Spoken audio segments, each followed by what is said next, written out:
So finally we're here. Anyway, hi guys, welcome back to my YouTube channel. Now our YouTube channel, because my husband will be featuring in a lot.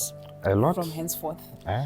Or as many times as he That's can. still to be decided. Anyway, so today, to cut the long story short, we want to start, we've been thinking of starting a wedding planning series, right? Just talking about our wedding planning experience, things we encountered, our expectations versus what we actually met in reality. There's a lot of that. So expectations versus what?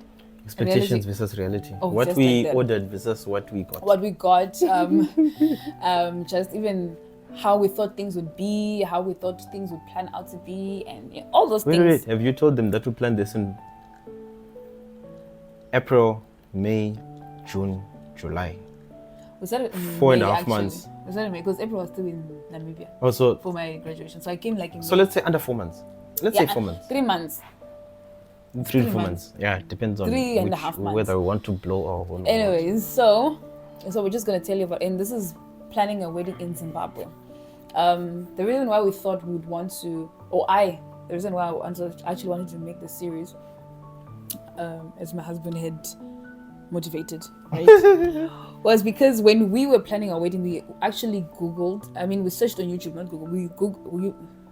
We YouTubed. It's not Google. You Google YouTube. We Google Trip. We're looking for people with tips on how to plan a wedding in Zimbabwe. Seeing that both of us had not been in Zim for a long time, so we didn't know what the market. We're not on the ground. Yeah, we didn't know what the wedding market was like. We didn't know what actually to encounter, who to look at, or who to ask questions. All those type of things. We're thinking, should we get a planner? Can we do it by ourselves? And if we do it by ourselves, how does it look like? Well. Yeah, So that's why. And when we did YouTube search for such, we didn't really find a lot. I know we found one that was quite helpful. Which one is it? I'll find it. I'll link them down. You didn't share. You didn't share it with me, so maybe we watched it together. It probably wasn't helpful. Wow, we watched it. I wanna. Anyways. For the first 2 months of the wedding planning, we were both not in the country. Yes. So we were not residing. She was still based in Namibia. I was and still am in Cape Town with her now, right? And I'm a person who's been in Namibia for years, for more than a decade.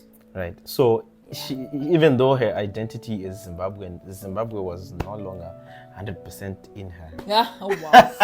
Like they should hear some of your show in a long like time. so even just like commuting into town like is a strange experience. Like Zimbabwe needs learning.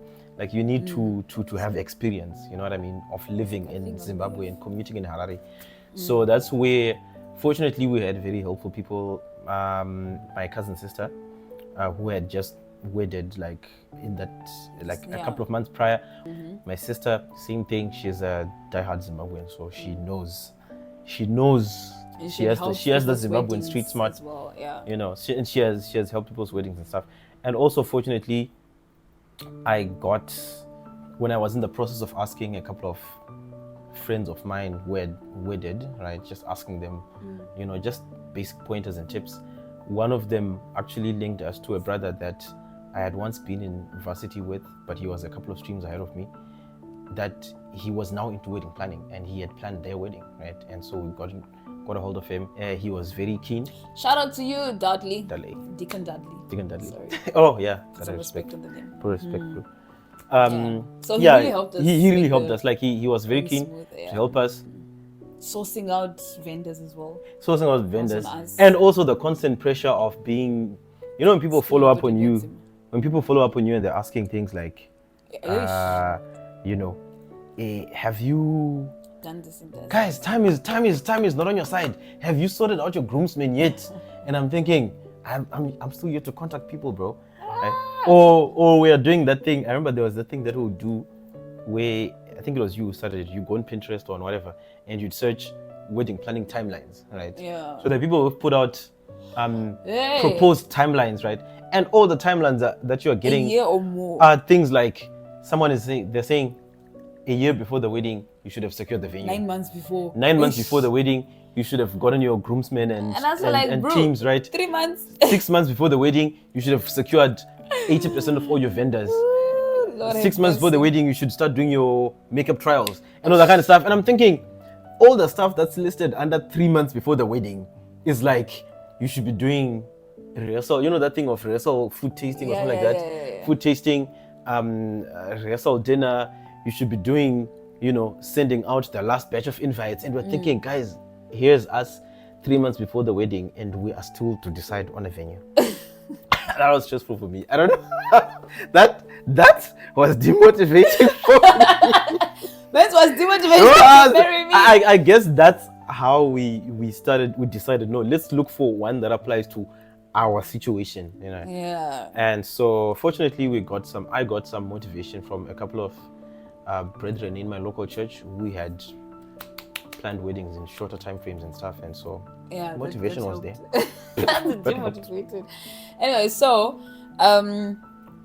I want us to get into venue, because I feel like venue is a really big part of wedding planning. Venue, photography, decor, which we're gonna get into, attire, groom and bridesmaids and groomsmen, transportation, all those other things. We're also gonna talk about them. If there's anything I left out, it's probably I can mention other maybe Zimbabwean specific softer issues, such as like handling the invitations politics, invitations, the desired number of people versus the number of people that actually shows up.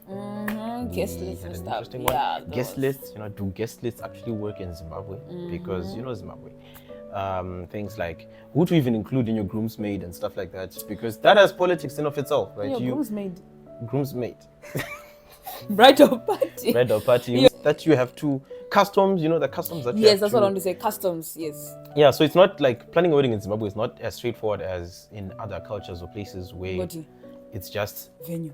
It's a math equation. A plus B plus C plus C plus also is equal to a nice wedding. Where we ordered our rings, the design, how long it took for us to get our rings. It's under 3 months. Everything is under 3 months. How I got my makeup artists, makeup trials, hair, all of those things. Some drama story times. I have a juicy Zimbabwean one. tailors. I have a juicy one on this one. It is well. It's okay. We're gonna dive into that. So this series is gonna cover all of that with the episodes that will follow after this.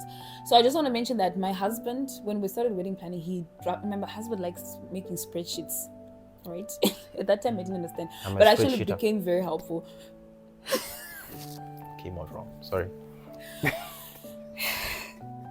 He made a spreadsheet that was very helpful, and we're gonna put that spreadsheet in our video, and just to show you guys what we actually spent, what we expected to spend, what we spent in total, and of course, and please note that these things that we spent, they also include family contributions, so it's just not us. Yeah, so don't look at this and be like, Mambinga. I mean, we are, but because we are children of the Most High God. Yeah, exactly. But we also had family contributions happening here.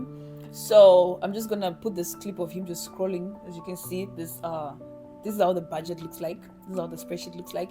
I'm scrolling fast so that you don't see the final figures. You should see them in the next video. If you guys want to see a template, or if you want a template, you're planning wedding with a template, please do DM us. I'll put our email addresses. A nice spreadsheet he template. He did it very well. That you can just input your names, and it's got all the formulas and everything. Everything is in order. So yes, husband will get it if anyone wants. Next, we're releasing an app.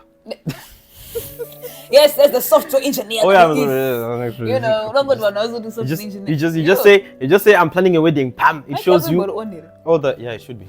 You're the one who turned it on. Maybe I give it. Okay, it's on. Yeah, so it's gonna be the pits. Anyways,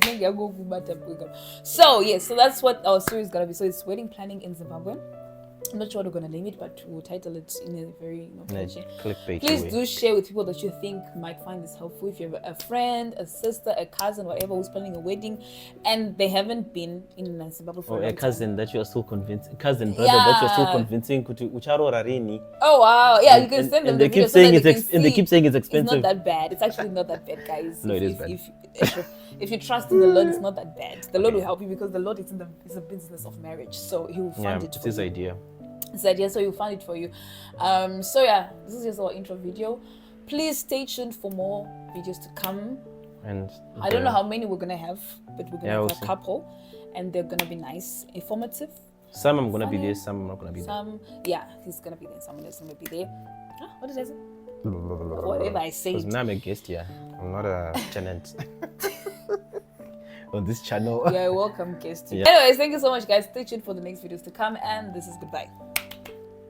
Where am I cleaning my hands? Oh wow.